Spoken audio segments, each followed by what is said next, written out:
Assalamualaikum warahmatullahi wabarakatuh. Nama saya Dewi Putri Nafila, Prodi Tadris Bahasa Indonesia. Alhamdulillahirabbil alamin wassalatu wassalamu ala asrofil anbiya'i wal mursalin Sayyidina Muhammadin wa ala alihi washabbihi ajmain, amma ba'du. Yang terhormat pengasuh Pondok Pesantren Zainul Hasan Genggong, Kiai Haji Muhammad Hasan Mutawakkil Allah SHMM.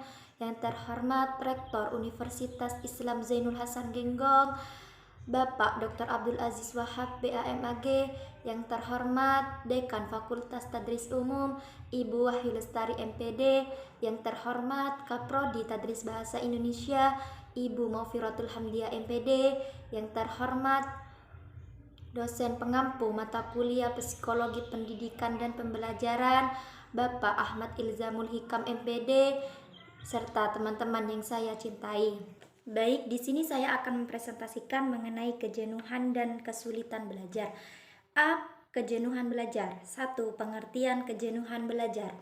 Kejenuhan belajar merupakan kondisi mental seseorang saat mengalami rasa bosan dan lelah yang mengakibatkan munculnya rasa lesu, enggan, tidak memiliki semangat atau tidak bergairah dalam mengikuti aktivitas belajar. Yang kedua, faktor-faktor yang menyebabkan kejenuhan belajar. A. Faktor jasmani. Faktor ini berasal dari dalam diri siswa. Siswa mengalami rasa letih atau lelah yang dialami tubuh karena aktivitas yang mereka lakukan. B. Faktor psikis. Mental siswa menjadi faktor utama penyebab munculnya kejenuhan belajar. Usia remaja merupakan masa pubertas yang sedang dijalani siswa pada jenjang SMA sederajat. Masa ini merupakan masa lebih di mana emosi siswa belum stabil dan sering terjadi masalah pada mental mereka. Berdasarkan literatur yang lain juga menjelaskan terdapat beberapa faktor penyebab kejenuhan belajar, diantaranya yaitu 1.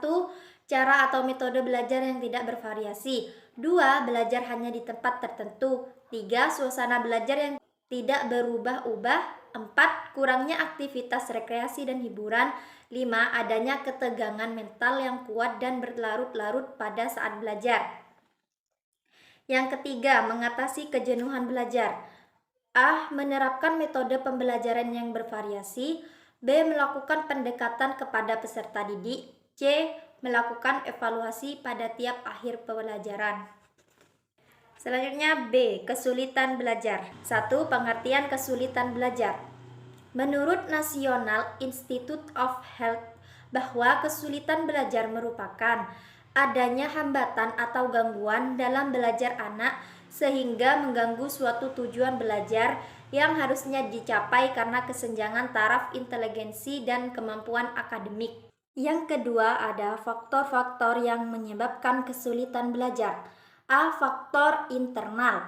1. Faktor fisiologi. 2. Faktor psikologi. Dari faktor psikologi siswa seperti A. Cacat mental. B. Bakat. C. Motivasi. D. Ego. E. Inteligensi. B. Faktor eksternal. 1. Faktor keluarga. 2. Faktor lingkungan sekolah. 3. Faktor lingkungan tempat tinggal. Yang ketiga, cara mengenali anak didik yang mengalami kesulitan belajar. Mengenali anak didik yang mengalami kesulitan belajar adalah penting untuk memberikan bantuan dan dukungan yang tepat. A. Cara mengatasi kesulitan belajar. Terdapat beberapa cara mengatasi kesulitan belajar pada anak, yaitu dengan cara sebagai berikut. 1. Dalam bidang medis. A. Terapi obat. B. Terapi perilaku. C. Psikoterapi sportif. D. Pendekatan psikososial lainnya. Psikodukasi orang tua dan guru. Pelatihan keterampilan sosial bagi anak. Yang kedua, pelaksanaan di bidang pendidikan. Mungkin hanya itu saja yang bisa saya sampaikan. Kurang lebihnya mohon maaf. Wassalamualaikum warahmatullahi wabarakatuh.